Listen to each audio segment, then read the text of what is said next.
सर्वात मोठी बातमी भाजपने काँग्रेससारख्या चुका करू नयेत. काँग्रेस करत होती तेच आपण करत राहिलो तर फायदा नाही असं विधान केंद्रीय मंत्री नितीन गडकरींनी केलंय. ते गोव्यामध्ये बोलत होते. भाजपचे ज्येष्ठ नेते नितीन गडकरी आपल्या स्पष्टवक्तेपणासाठी ओळखले जातात. यावेळी त्यांनी आपल्याच पक्षाबाबत मोठं विधान केलंय. त्यामुळे राजकीय वर्तुळात खळबळ उडाली. काय म्हणाले गडकरी सविस्तर जाणून घेऊया. भाजप एक वेगळ्या विचारसरणीचा पक्ष असून त्यामुळेच तो वारंवार जनतेचा विश्वास जिंकत आहे. मात्र ज्यामुळे लोकांनी काँग्रेसला सत्तेबाहेर काढलं त्याच चुका आपण करत राहिलो तर काँग्रेसला सत्तेतून जाण्यात आणि आपण सत्तेत येण्याला काही अर्थ राहत नाही.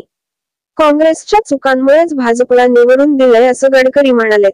गडकरी म्हणाले की काँग्रेस जे करत होती तेच करत राहिलो तर सत्तेतून जाण्यात आणि आम्ही सत्तेत येण्यात काही अर्थ नाही. त्यामुळे काँग्रेसने जी चूक केली ती चूक भाजपने करू नये. त्यामुळे त्यांना बाहेर व्हावे लागले. केंद्रीय मंत्री नितीन गडकरी यांनी आपल्याच पक्षाबाबत भाजप मोठे विधान केले आहे. भाजपने काँग्रेसच्या चुकीची पुनरावृत्ती करू नये असे ते म्हणाले आहेत. गडकरी म्हणाले की भाजप हा वेगळ्या विचारसरणीचा पक्ष आहे. त्यामुळेच तो वारंवार जनतेचा विश्वास जिंकत आहे. काँग्रेस जे करत होती तेच करत राहिलो तर त्यांच्या सत्ता सोडण्यात आणि आमच्या येण्यात काही अर्थ नाही. गडकरी पुढे म्हणाले की काँग्रेसने जी चूक केली ती चूक भाजपने करू नये.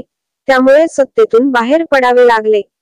काँग्रेसच्या चुकांमुळेच लोकांनी भाजपला निवडले असे नागपूरचे लोकसभा खासदार गडकरी म्हणाले.